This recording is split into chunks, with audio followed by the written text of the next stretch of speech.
Friends, उम्मीद है कि आप खैरियत से होंगे। जैसा कि आप देख रहे हैं कि मैंने थंबनेल में लिखा है कि how to design electrical distribution schedule only. तो एक फ्रेंड ने मुझे मैसेज किया कि आपने वीडियो तो बनाई है, लेकिन आप अगर डिस्ट्रीब्यूशन शेड्यूल के बारे में एक्सप्लेन कर दें तो बहुत ही हेल्पफुल होगा। तो आज इस वीडियो के अंदर मैं सिर्फ आपको एक्सप्लेन करूंगा, ऑटोकैड की ड्राइंग ओपन नहीं करूंगा।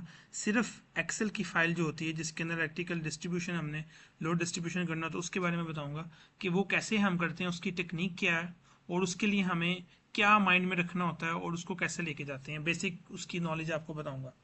तो जैसे कि आप देख रहे हैं कि ये एक रेस्टोरेंट है, इसकी मैंने वीडियो भी अभी लास्ट टाइम शेयर की थी। तो उसी रेस्टोरेंट का जो है इलेक्ट्रिकल लोड शेड्यूल है, ग्राउंड फ्लोर की डीबी है। उसके अंदर जो है ये आप देख सकते हैं कि सबसे पहले तो जो है वो आपका फर्स्ट सर्किट जो होता है ना लोड शेड्यूल का, वो लाइटिंग का होता है।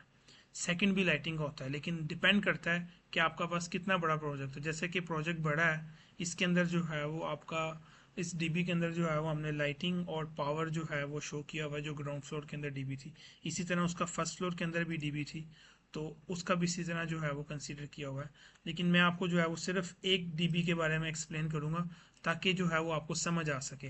अब इस डीबी के अंदर जो है वो आप देख सकते हैं कि इस एंट्रेंस सीलिंग और अच्छा, सबसे पहले जो है वो प्रोजेक्ट लिखा जाता है, फिर डीबी का जो नाम है वो लिखा जाता है, फिर वो फीड कहाँ से हो रही होती है वो उसकी डिटेल लिखी जाती है। फिर उसके बाद आपका जो है वो मेन इनकमर जो है वो कितना होना चाहिए, वो डिपेंड करता है आपका टोटल लोड कितना है। तो टोटल लोड हमारा जैसे कि 96 है, तो हमने उसको जो है वो एमसीसी भी लगाई है 125 एम्पेयर की। फिर इसी तरह का 40 एम्पेयर का जो है वो ईएलसी भी लगेगा। फिर आपका जो है वो सिंगल ईएलसीबी जो है वो कितने एम्पेयर की लगेगी, वो आपके इस लाइटिंग के हिसाब से आता है। 16 की भी आ सकती है, 20 की भी आ सकती है, 10 की भी आ सकती है। तो ये दोनों किस्म की हमने जो है वो यूज़ की एलसीबी। अब एंट्रेंस सीलिंग के अंदर कितनी लाइट है, आप मैक्सिमम एक सर्किट के अंदर जो है ना, मैक्सिमम रेड सर्किट के अंदर जो है ना, आप तकरीबन 10 से लेके 15 लाइटें जो है वो एक सर्किट के अंदर कनेक्ट कर सकते हैं। जैसे केबल का साइज 2.5 ही आएगा। 16 की जो है वो हमने जो है वो अम्पेयर की जो है वो एलसीबी लगी है। उसके अंदर हमने 11 लाइटें कंसीडर की हैं। एक लाइट का पॉइंट जो है वो 50 है, तो 11 को 50 से मल्टीप्लाई करेंगे तो आपका 550 वॉट आएगा। ठीक है। इसी तरह जो है वो किचन के अंदर जो लाइट है वो भी 11 है, तो वो भी जो है 550 आएगा। फिर इसी तरह डाइनिंग बुफे जो एरिया है उसके अंदर जो है वो आपका तकरीबन जो है वो 6 लाइटें हैं, तो 50 से मल्टीप्लाई करेंगे तो आपका 300 जो है वो आएगा। इसी तरह जो है वो दूसरा देखा जाए, रेड सर्किट नंबर 2 जो है वो भी लाइटें हैं, 16 लाइटें कंसीडर की गई हैं। 15 से 16 कर सकते हैं, तो 16 की तो 450 आपका आ गया। ठीक है। और 450 नहीं आ सकता, सॉरी, इसमें कोई गड़बड़ है। आप जो है वो उसको मल्टीप्लाई करें, जो भी आएगा वो होगा। अभी मेरे पास टाइम नहीं है, मैं आपका टाइम वेस्ट नहीं करना चाहता। इसी तरह ये सारा लाइटिंग का आ गया, ये सर्किट सारे लाइटिंग के आ गए, फर्स्ट 3 सर्किट।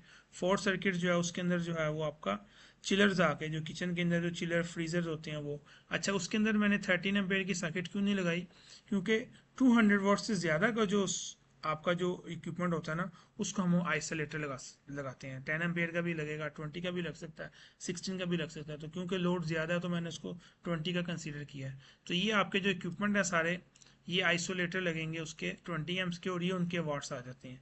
ये वाट्स जो हैं वो आपके हर इक्विपमेंट के वो डिटेल के ऊपर लिखे होते हैं। एवरेज आपके जो है वो यही जो है वाट्स होते हैं, 1000 भी होता है। इसी तरह आपकी किचन इक्विपमेंट के अंदर ये सारी मशीनरी आ गई, उसका आपका जो है वो केबल का साइज आ गया, लोड आ गया सारा कितने वाट का है, वो सारा आपका लोड शेड्यूल आ गया। इसी तरह जो है वो राइस बॉयलर है, फिर ये सारे इक्विपमेंट हैं उनके वाट आ गए। फिर आपका तकरीबन केबल का साइज ये बनता है, ये आपका जो है 50 किलो वाट आ गया। फिर थर्ड आपका जो है वो लोड शेड्यूल है, उसके अंदर जो है वो ये सारा आपके इक्विपमेंट आ गए, इक्विपमेंट के अंदर ये सारा आपका लोड आ गया। ये देख लें आप। तो टोटल आपका 96 था, तो इसलिए आपका जो मेन जो इनकमर होगा ब्रेकर वो है वो 125 एम्पेयर का होगा। तो ये सारी जो है वो कैलकुलेशन थी, ये केबल का साइज भी आ गया, सब कुछ आ गया। तो उसके अंदर जो है वो आपको उम्मीद है कि समझ आ गई होगी। अगर नहीं समझ आई होगी, आप ये वीडियो को 2-3 दफ़ा देखें, बहुत डिटेल के अंदर मैंने आपको बताया, और आप जो है उसको समझने की कोशिश करें। तो फ्रेंड, उम्मीद है आपको वीडियो पसंद आई होगी। आप वीडियो को लाइक करें, शेयर करें, चैनल को सब्सक्राइब करना ना भूलिएगा, क्योंकि आप जितने ज़्यादा सब्सक्राइब करेंगे उतने ज़्यादा तक उतनी जल्दी जो है वो चैनल जो है वो जो है वो फास्ट जो है वो लोगों तक पहुंचेगा। तो इंशाल्लाह ताला मिलते हैं एक नई वीडियो के साथ। अल्लाह हाफिज़। उम्मीद है कि आप जो है वो वीडियो को लाजमी शेयर और लाइक करेंगे। Thank you, bye.